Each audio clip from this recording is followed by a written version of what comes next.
Ерөөсөө Монгол хүн болж төрснийх дээр нь Монгол хүн болохдоо яг энэ төв сайхан Монгол орондоо төрсөн нь бол миний хамгийн том бахархал байдаг.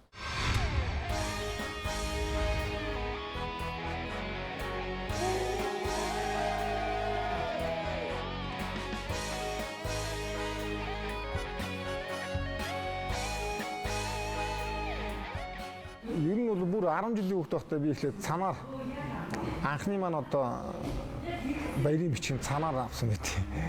4-р ангийн хүүхэд байхдаа 87-8 онд. Тэгээд 89 оноос эхлээд хүүхэд байхад жудо бөхөр хичээлж ирсэн. Жудо бөхөр одоо спортын гараагаа эхлээл тэгээд залгаал одоо тулааны урлаг житгүүндөө бүрслэгийн ойрын зайны халс тулааны урлаг болох житгүүндөө 93 оноос хичээлсэн. 94 оноос одоо Эрдэнэтэд бяцхан луг клубын багш Бэхэм багш маань шавнараа аваад кёкшин каратагаар бүгдээрээ хичээлж эхэлсэн. Яг кёкшин каратагаар хичээлж бас улсын авраг, Азийн мөнгө, олон улсын тэмцээний одоо цомоод гэх мэтлэгээр ингэж авч явж байгаа л холимог тулаан, кикбокс, мэргэжлийн спорт руу орсон доо. Киваны кикбоксийн тэмцээнүүдийг маш их үзэж, мөрөөдөж одоо авраг тамирчдыг харж бахархаж үздэг байсан. 2003 онд Mongolian Fighting гэдэг тэмцээнийг одоо авраг сумын базар асууж руу давагдорж авраг нар маань Монголд одоо энэ холимог тулааны төрлөөр анх удаа тэмцээн зохион байгуулж байсан. Нэмэх 93, хасах 93 гэж килограммаар зохиогоод хасах 93 кг-д нь би, нэмэх 93 кг-д нь одхон начин төрүүлж анхны одоо холимог тулааны төрлөөр мэргэжлийн тэмцээнд ингэж орж авраг болоод улмаар эндээсээ цаашаа ер нь мэргэжилд тулдах бүх одоо нөхцөл болцоо гараа маань эхэлсэн гэх юм аа.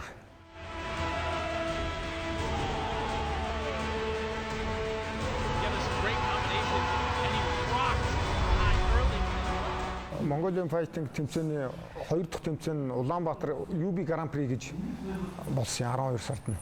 Тэр тэмцээнд нь би дахиж төрүүлээд тэгээ тэр үеэр Увэ гэж Японы одоо тулааны том промотор менежер хүн ирсэн байсан. Тэгээ тэр хүн миний тоглолтыг хараад бас таалагдаад тэгээд Японд Кеванд тоглох саналыг тавьж ирсэн 2004 оны эхэнд. Тэгээд зөвшөөрөөл Альберт Краус гэдэг Кеваны авраг тамирчинтай шууд тоглох тим гэрээ хэлцэл хийгдэжсэн. Өрсөлдөгч тамирчныхаа тухай ч мэдэхгүйгээр л тэгээд ер нь олон улсын тэмцээнд орох гэж гээд бөөн баяртайгаар л орж ирсэн бэ.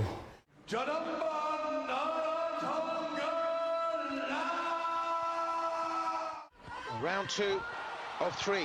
Oh my goodness me! Now the Mongolian needs to keep it tight if he's going to make it count. Би каратагаар хичээлж явах завсраа хажуугаар нь акробат өсрэлтийн төрлүүдээр бас хичээлдэг байсан. Одоо Эрдэнэтэд байдаг отгоо гэдэг акробатын цэвэрэгчин багшаар заалгаж акробатын элементүүдээс ер нь маш их суралцдаг байсан. Тэгээд тэр жинхэнэ завчилтгийн өшөлтийг каратагийн тэмцээнүүд дээр ер нь хэрэгэлдэг байсан л та. Урагшаа одоо урдаа ингээ хайчиж өшөлтийг урагшаа сайлтанд оруулаад тэгээ урагшаа сайлт хийж байхдаа өсгийгөрөө дээрээс нь ингэж дараалж өшгөлдөг тийм өшгөлт байна. Тэгээ тэрийг 2004 онд Альберт Краустай тоглож байхдаа тулааны явцад хийсэн. Kraus. Oh my goodness me! Анх удаа одоо Монгол хүн Кеваны төрөлд ороод шилдэг 8-д нь өрсөлдөж байхдаа тэрийг хийж дараад тийм өндөр зэрэглэлийн тэмцээнд тиймэрхүү их хийгдэж байгаагүй байсан юм байна лээ. Тэр үед тэр тулаан судлаач нар сэтгүүлч аврагаас одоо асаажруу аврагаас энэ одоо ямар учиртай мэх вэ? Монголчууд ийм тулааны урлаг энд өндөр хөгжсөн үү? Ямар уламжлалтай гэдгээр нь асуухад авраг маань энэ Чингисийн завчилтаа гэж хэлж ирсэн юм лээ. Тэгээд тэрнээс хойш ер нь Чингисийн завчилт гэж хэлэгддэг болсон тэгээ. Ер нь холимог тулааны төрлөөр тулдж байхдаа хийвэл гэж бодож байсан л та. Яг л өөрөөсөө өндөр үнэтэй тулдж байхад хийвэл би тэрийг их өндөр өсгөж хийдэг байсан. Тэгээ өөрөшгөө үн дээр болохоор голдууд аваад араас нь маягтай толгойн өрөнд авчаад байдаг байсан. Тэгээд тулааны явцад ялангуяа энэ холимог тулаан дээр хэрэглэхэд бас жоохон зохимжгүй л дээ. Нөгөө би өөрөө босоод тулаанаа хийхийг боддог. Тэгээд босоод тулаанаар ялахыг бодож өгдөг. Тэгээд Чингисийн завчилтыг хийхээр голдуу хэвтэй байдалд шилжчих учраас өрсөлдөгчдөө давмгай байдлаа алдчих магадaltaй байдаг болохоор зэрэг төдийлөн нэг хийхийг хүсдэг.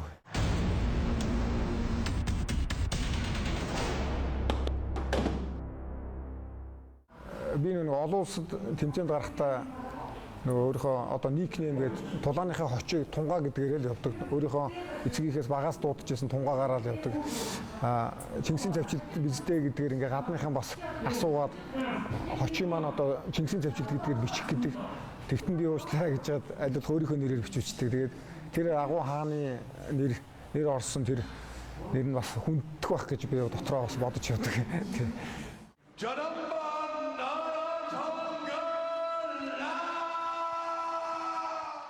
Нэг том бахархал өрөөсөө хамгийн том хүч бол өнгөрсөн үеийн түүх байна. Тэгээд тулаанд бэлтгэл тэр сэтгэл зүйн хүч, тэр бэлтгэл хийх тэр хүчийг гол олгодог юм бол тэр өвөг дээдсийн баатарлаг дайчин түүх. Тэгээд тэр түүхтэй холбоотой маш олон юм уншиж судалдаг. Тэрийг одоо гол зориг оруулдаг юм бол мэдээж энэ Чингис хаан хамтлагийн жаргалзай хайхын дуулсан үг баян өөрөө зохиосон тий. Чингисийн баатрууд гэдэг энэ сайхан дуу үнэхээр өмгшүүлж сэтгэл зүй хүчийг маш их одоо өгдөг.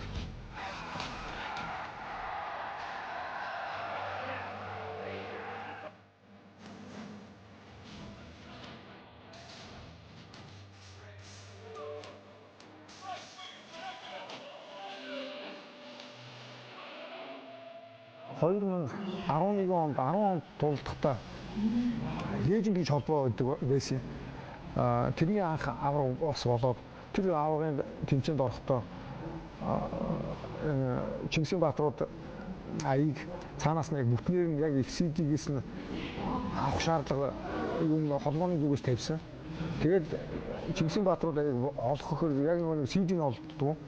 Тэгээд жагаахтаа одоо таньдаг хүнээр нь холбогдуулаад жагаахтаа уулзаад яг энэ аяыг аваад гар үсэг зуруулаад амжилт төсөөлөд ингэж авч ирсэн. Тэр нь бол бас миний өстой том бахархал гэдэг.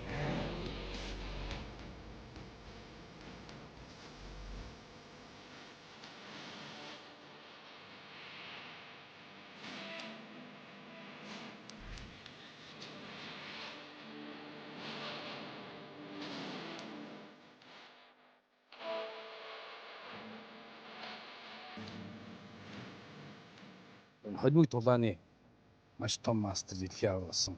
Манай наран тунгалаг бол үнэхээр биднийг огшоож чаддаг.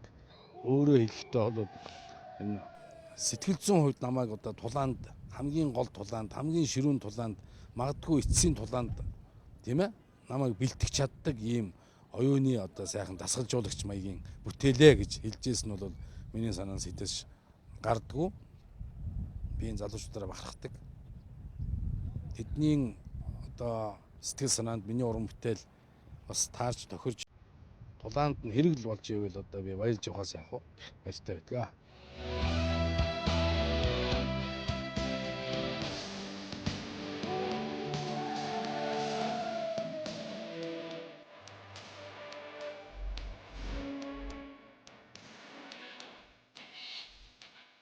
Хамгийн сүүлд хийсэн тэр тулаан тэр одоо Японы дайчныг одоо яаж нам дарж ийн энэ бол үнэхээр одоо монголчууд бүгдээрээ үзсэн байх учиртай ийм сайхан тулаан. Ер нь бол эрх хүн байж чаддаг, хэлсэндээ хүрч чаддаг, зорьсондоо очиж чаддаг ийм нэг сайхан чанар наран тунгалагчдууд маань байдаг юм байна. Тэгээд бид нар хамгийн сүүлийн тулааны энэ сая Чингис хаан хамтлаг баруун аймагуудаар явж тоглох тэр аялын тоглолтынхаа хүрээнд Ховд аймаг дээр байхдаа яг тэр тулааныг бид нар гар утсаараа үзэж байлаа. Үнэхээр одоо дахин үзэж гайхаж, шагшиж, орилдож, шуугилдож маш сайхан одоо сэтгэлийн хөдөлгөөнд донд үзсэн. Тэгээ үнэхээр одоо бид нар бие биенээрээ бахархах, улс хүнсээрээ бахархах, өөрийн залуучуудаараа бахархах ийм сайхан мөчийг бидэнд хайрлсан одоо наран тоглолтуудад баярлахаас яах вэ?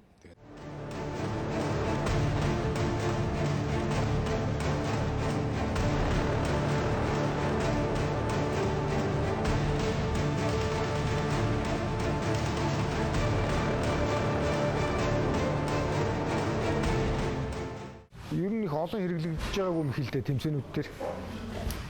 Джейсон Вомплуи гэдэг хүн анх UFC 2006 онд хийжсэн тийм боох мэх байгаа.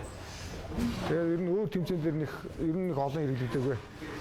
Тэгээд энийг анх харчаад өрсөлдөгч нь ухаан алдчихаар зэрэг ямар сони ингээд боолт орчиж байгаа юм бохтаа гэх өмнөхөр гайхчихсан.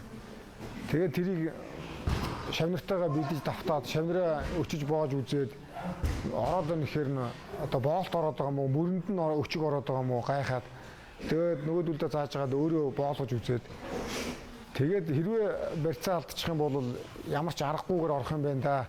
Тэр нь өөрөө мэдэхгүй учраас хэрвээ өрсөлдөгчд орчих юм бол нөгөө ухаан алдах магадлал өндөртэй юм байна гэж их бодож тэгээд бэлтгэлийн явцад маш их одоо давтаж туршижсэн. Тэгээ ер нь бол сэтгэлд бол аль ч талдаа яг барьцаа авчих юм бол бараггүй ялах мэх байна да гэдгийг бол мэдэрсэн байсан.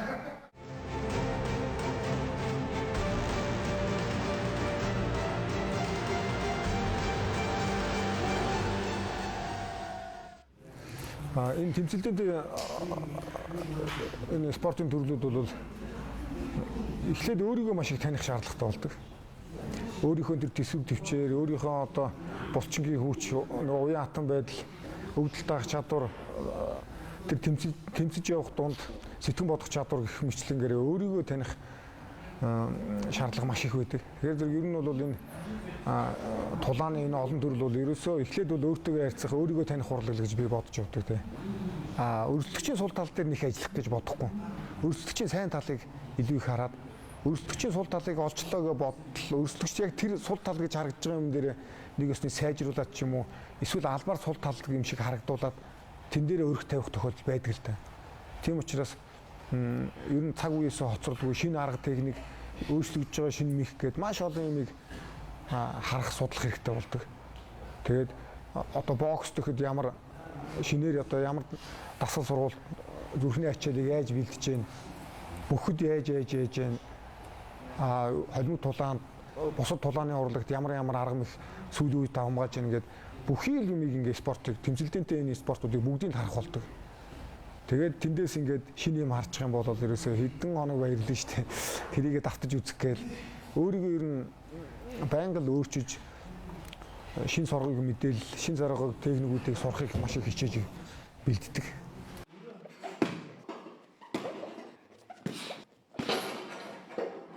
Миний хувьд нэг онцлог нь бол яг тулааны өмнөх шүн бол маш сайхан амарч чаддаг. Тэгээд тэр амралт маш сайхан амарчдаг учраас харьцангуй одоо тэмцээнд тулааны торон дотор маш хүчтэй байж чаддаг гэж боддог.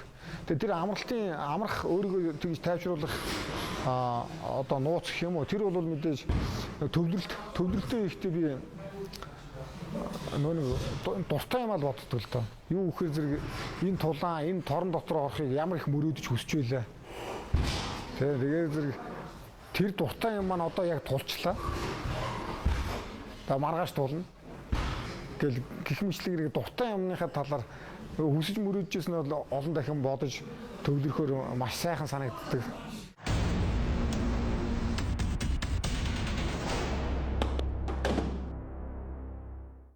Тэгээ яг тулдах тэр судалгаа гэдэг бол ерөөсөө маш том багийн асуудал болчдөг.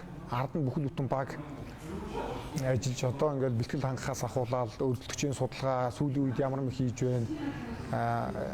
Биеийнх нь одоо хүч, ажиллах чадвар, зүрхний ачаал даах чадвар, амьдралын олон өрсөлдөгчийн амьдралын тэр олон бэрхшээлийг яаж давж гарч ирсэн, амьдралын тэр хүн цохилтуудыг яаж давж гарч ирсэн, сэтгэлийн хат гээл тэр энтрийг судлах тэр өрсөлдөгчийн талын жоохон ч гэсэн мэдээлэл маш их юм өгдөг. Тэгээд тэр бүгдийг одоо судалгааг одоо маш сайн хийх хэрэгтэй гэдгийг жинхэнэ ойлгуулсан маань бол арай жүнич хийгээд Япон багш маань.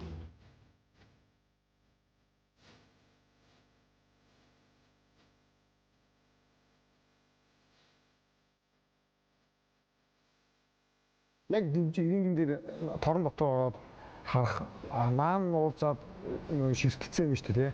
Энэ энэ ингээд бас ялгаатай талууд байна. Миний хувьд болохоор зэрэг бас нэг тийм арга гэх юм уу да зайлч гэх юм уу хэрэгэлдэг. Эхлээд ингээд өрсөлдөгчтэй их хүндэтгэлтэй хандаад өрсөлдөгч маань намайг ингээд судалгаагаар намайг ялна гэдэг нэг таамаг гарцсан. Өрсөлдөгчтэй ингээд хүндтгэл үзүүлэл ингээд яг л өөрийнхөө байгаа байдлаар ингээд хүндэтгэл эхэлдэг. Тэгэнгүүт өрсөлдөгч голдуу ингээд намайг дутуу үнэлээд насны явцсан ч гэдэг юм уу Монголд тулааны урлаг сайн хөгжөөгүй гэдгээр зүсрээл барилдан үзэгдэг ч юм уу ингэж бодоод жоохон тийм бардам харагдаад эхэлдэг. Тэр тусам надад таата сайхан санагдаад идэг. Улам ингээ харахад нь бараг харцаа дайлдруулаад ингээл хүндгээ ингээ байгаад идэг. Яг торон дотор ороод иргэн дотор яг өрсөлдөхтөө өөдөөсөө харах тэр мөчөд би болохоор ёстоод өөрийгөө өөрчилдөг. Яг нэг төвлөрөөл жинхэнэ алцсаж байгаа хүн шиг гардаг. Тэгэнгүүт өрсөлдөгч одоо байр байдал нь өөрчлөгчдөг буцаад.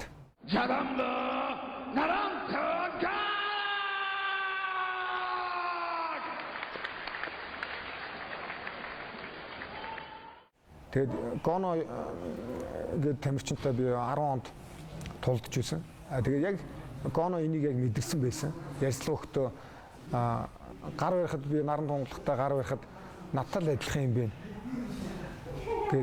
Тэгээд нөө ялна гэдэгтээ дэндүү ихтгэлтэй байгаагаа илэрхийлж байсан. Тэгээд тэмцээний яг эрингэн дээр гарсан чинь зэрэг итгэл байхгүй болоод өгсөн гэж ярьцлага өгсөн байсан. Тэгээд тэр нь болохоор зэрэг бараг би ховс хэрэгсэн юм шиг санагдахаар ярьсан байдаг. Тэгээд тэр Гоно бол яг тэрийг мэдэрсэн байсан. Нөгөө нэг эхлээд бол ялцсан байна гэдэгтээ үзлээд итгэцсэн байсан. Жагаад эрингэн дээр шал өөр хүн болоо гарахаар зэрэг тэр ялгааг л Гоно маш сайн харсан байдаг өрсөлдөгчнөөс. Oregano right cross. Not when he stood up to the crosses of Masato for 3 rounds solid. Gono almost gets collected with the right hand.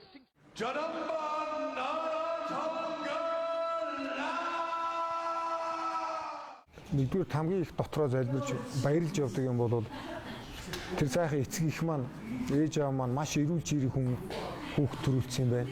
Тэрийг би азтаа олон сайхан багш нарын ачаар тэрийгээ сайхан бэлдээд бэлтгэлийн ачаар өдөд эрэхтэй явж байгаа мэн гэдэгтээ бас баярлж бахархаж явдаг. Тэгээд ер нь энэ олон жил тулааны урлаг олон спортоор хичээлж ойлгоход хүн өөрийгөө эрүүл байлгаж чадах юм бол ямар ч юмд боломж байдаг юм байна. Тэгээ эрүүл байхын тулд ер нь бол энэ хөдөлгөөн энэ спортын төрлүүд хүн зайлшгүй хэрэгтэй юм байна. Эрүүл байх юм бол бүх юм боломж байгаа гэж ойлгосон. Тэгээд дээр энэ олимп тулааны урлаг бол сурах юм маш ихтэй байдаг. Одоо олон төрлийн босоо барилдаанда хамны барилдаа, эрингний олсны барилдаа, торны барилдаан ч гэдэг юм уу. Яг босоо тулаанда гарын цохилт, боксийн гарын цохилт, хөлийн өшгөлт, тэгээ мутагийн өвдөг тохоо, тэгээ хэвтэй барилдаанда дахиад байрал булаалдах, өчиг боолт, тэрнээс хамгаалах гэх мэтлэн ингээд сурах юм маш их байдаг болохоор зэрэг ер нь ингээд дэлхий дээр харж байхад тамирчдын одоо нас нь бол нэлээд өндөрсөх хандлагатай болчиход байгаа.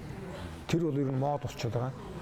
Тэгээд хичнээн нас нь ингээд 30 хол гарцсан, 40 гарцсан байсан ч тэр үний сонирхол буураагүй биеийн эрүүл чирэг байх юм бол нас бол ерөөсөө бэдли байхгүй. Нас өстөө хамаагүй мэн гэдгийг бол дэндүү сайн ойлгосон байна. Бэрхшээх үе бол байсан л та. Ялангуяа тэмцээний явцад одоо маш хүнд гэмтэл авах. Тэр үед бол дараа нь тэмцээний дараа ингээд тэр гэмтлийн дараа ер нь бодогдуулах үе байна л та. Гэхдээ тэр бодлууд нь голдуу улам хуцалж, улам ухаажуулсан бодол ороод ирдэг учраас тэр гэмтэл буцаад үр өгөөж өгсөн байдаг. Тэр ер нь бол ялагдал бол нэг асуудал биш. Өөр дуртай учраас ялсан ч ялагдсан ч энэ юмда дуртай учраас одоо сайхан байдаг. Хамгийн гол нь тэр бэрхтэл гэдэг юм хүнийг бол нэлээд бас бэрхшээл тохиолдуулж. Гэхдээ тэр бэрхшээлийг даваад гарцсан ойнууд бол маш сайхан мэдрэмжтэй. Жинхэнэ вааз жаргал думбна гэдэг чинь болдог л та. Тийм хүнд бэрхшээлтэй үед бол намайг нэг л хүн дэмжихэд болоо гэж би дотроо боддог. тэр нэг хүн би өөрөө байхад л болоо гэж боддог. Гэхдээ надад аз тохиолдож маш олон намайг дэмждэг. Би өөрөө дэмжиж зогсохгүй. Миний хань гэр бүл хүүхдүүд, миний дүүнэр, шавнар, ойр дойрны найз нөхөд, ажлын хамт олон гэдэг маш олон хүмүүс, багш нар маань гэдэг маш олон хүмүүс дэмждэг учраас тэр нөгөө бэрхшээл маань бол ямар ч асуудалгүйгээр тойрдог. Хэрвээ бэлдэж исэн юм бүгдийг л ашигласан, өөрийнхөө бүхий л болцоог ашиглаж чадаад хийгээд ялагдсан бол тэр бол ялагдал биш гэж дотроо боддог. Хийж чадахгүй нөгөө нэг зорилгоо ерөөсөө биелүүлж чадахгүй хүлээж байгаа ялагдсан бол тэр бол маш харамсалтай ялагдал гэж ойлгодог. Тэгээд бүх юм аль чадах юм бүгдийг хийгээл ялагдахад бол өөрийнхөө хувьд бол өөрийгөө ялчиж байгаа байхгүй. Now on the armbar, that is tight. Looking to finish. You are fully extended. Now hyperextended. Coast taking a really close look. The legs controlling the body of Zandamba. And Zandamba gets out. Back to head scissors. Now an inverted triangle with the left arm in. Капоровтой тултад мэдээж хэвтэй барилдаа илүү тэр ялангуяа тэр боох мэх араас боох мэхийг маш сайн хийдгийг нь бол мэдээж сайн мэдж байсан. Тэрнээс хамгаалах бэлтгэлийг ч бол хэрэндээ сайн давтсан. Тэгээд одоо ястаа болж өгөө дээ. 40 seconds remaining round 4. Gafurov single-mindedly making rear naked choke. That is tight. Both hooks in, sliding under the chin. So much torque. That is really tight. Zandamba in all sorts of trouble. He is out. The technical submission. Дараагийн дулааны тов бол одоохондоо гарааг байгаа. Марат Капоров гэдэг одоо бүсийг яг одоогоор эзэмшиж байгаа Орос гаралтад Оросын Дагестан маань энэ 5 сарын 27-нд Йокото Казунори гэдэг Япон тамирчинтай аврагын бүсээ хамгаалж тулалдана. Тэгээд тэр хоёрын тоглолтоос их юм шалтгаалж дараагийн тулааны товын шийд гарах бах. Тэр Казунори Йокото гэдэг тамирчин 10 онд Сингапур гээд тэмцээн дээр надад ялагдаж байсан тамирчин байгаа. Тэрнээс хойш нэг ч ялагдаагүй.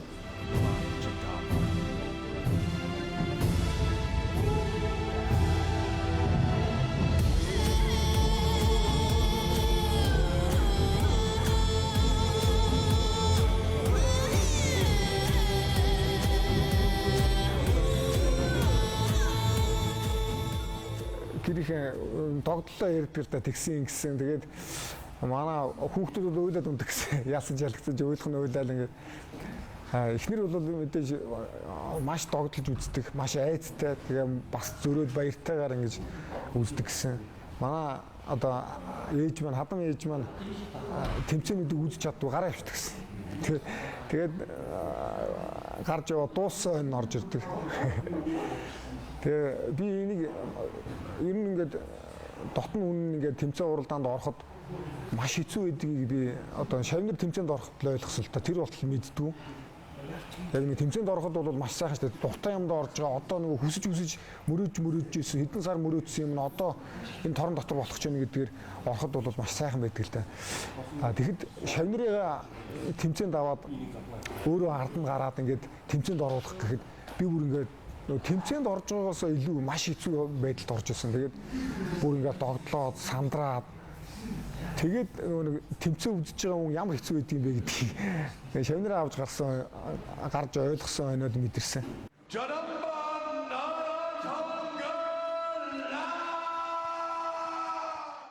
Ер нь тулааны урлагт одоо хүндэтгэлээр дуусгах гэдэг зарчмыг хатуу баримталж хүндэтгэлийн ёс гормыг ер нь маш их сахиж байдаг.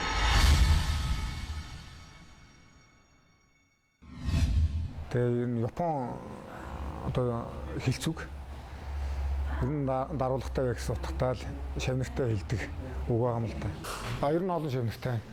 Гадаадд ер нь тулдаад эхэлсэн. Монголд маш олон тулааны төрлийн аваргууд тодорлоо. Хоёр шав маань Америкийн одоо нэг номерын дасгалжуулагч гэдэг Грек Джексон гээд дасгалжуулагч дээр бүх зардлыг Америкаас дагаад 6 сарын хугацаанд цалинтай тэнд бэлтгэл хийж байна. Тэгээ ер нь бол бусдад нь бол ер нь маш сайн амжилттай байгаа. Тулааны урлаг бол ер нь хүмүүжлийн урлаг, хагас хэрэгжлийн зохион байгуулалттай байдаг. Тэгээ ер нь яг тэр техник арга чаргын заахаас илүүтэй сэтгэл зүйн төвлөрөлтийг сайхан болгох юмсан гэж би боддог. Зан аашинд нь сайхан төлөвшүүлээд нөгөө нэг эх оронч өөрийгөө ялдаг жинхэнэ эр хүн болгоход нь чадхаатаараа тусалж чадлаараа өөрөөрөө одоо үлгэр дуурайл болж үзүүлэх юмсан гэж боддог. Ер нь Шавнар маань бол ер нь сайхан найзуудтай ер нь тий миний бэлтгэл хангаж байна. Тэгээ бүх юмаа жаргал золонгоо ярилцж байна, хуваалцж байна. Янз бүрийн тэмцээний арга мэгтэй агтаг адилхан боловсруулж байна. Нөгөө надад бас зөвлөж байна. Ийм гаралтнаас шууд биш гэж. Ингэж гаргаад ингэж шийдчихсэн. Доош хараад гэсэн. Эсвэл хажуугаас юм шүү дээ. Ингэж гараад тасна. Эрүүл мэндийн хөдөлгөөнөөр хөрөнгө оруулалт хийж эрүүл мэндийн саятан болцоогоосоо л гэж уриалдаг. Тийм. Ер нь миний бас дотор бодол байдаг. Юу гэхээр зэрэг манай ээж аавч гэсэн хэлдэг байсан л та. Одоо хөлсний оронд цус гараад ирэх юм бол өөрийгөө одоо болоог байна л гэж би тулаанд тэгж боддог. Шавнартаач тэгж хэлдэг. Ер нь цаашдаа бол мэдээж тулааны урлаг Монголд хөгжөхөд Монгол залуучууд эх орныхоо нэрийг дэлхийд одоо цуурайтуулахад чадах ятгаараа ер нь хувь нэмэр оруулах гэсэн бодолтой байдаг.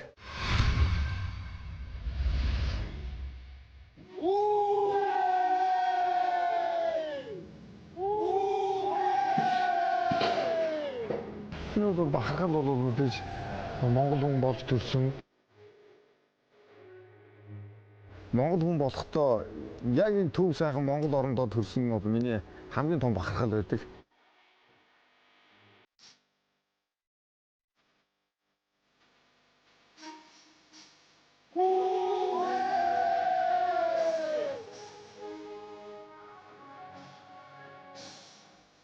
Тэгээ өнөөдөр бол бас сайхан хөлтөө урнаар гэчээр сайхан байна. Цас ороод. Тэгээ өнөөдөр бол одоо гадаа гүйлтийн бэлтгэлтэй байгаа.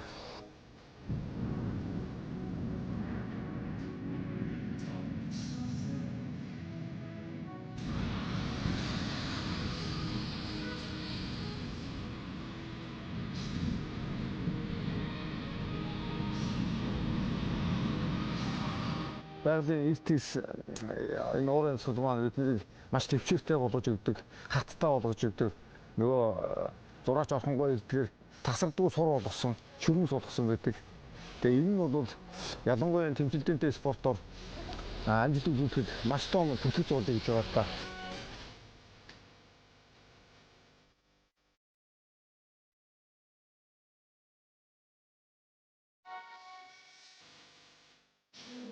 Ерөөсөө энэ тулааны урлаг танилцсан цаг хугацаагаараа хэн төрүүлж орж ирсэн тэрүүрээр нэрвэлдэг. Хамгийн сүүлд орж ирсэн шинэ залуу тамирчин хичнээн хурдан сураад амжилт үзүүлээд гавьяа байгуулсан ч гэсэн дээрээ зогсож байсан ахныхаа доор зогсно хийзээд дээдүүд нь нэг бас тэрийг сургаж амжилт үзүүлэхэд нь тусалсан учраас хэдээд тэдрэгээ хүндтэйгээ доор нь жагсаа зогсдог. Тийм юм байдаг. Нэгээс нь хав зэргийн юм бэлтэй. Аа хүүгийн юм.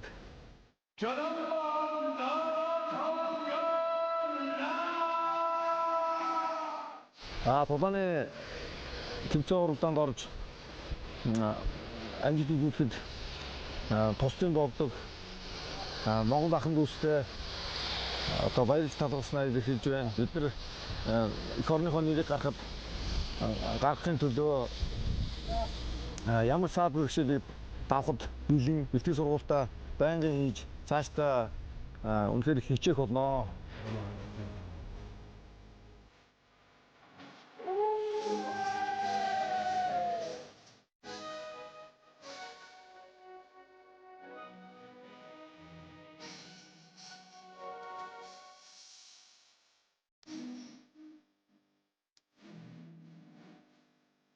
Хүүхд тогтныг уушаа хэсэг хайж шилдэг гэл хайж шилдэг бол кара гэж нэрчдэг байсан. Тэгээд яг тэрийг л урагшаа сайлттай холбож урагшаа дээрээс нь өсгийгээр хийдэг үйлшил туссан байна.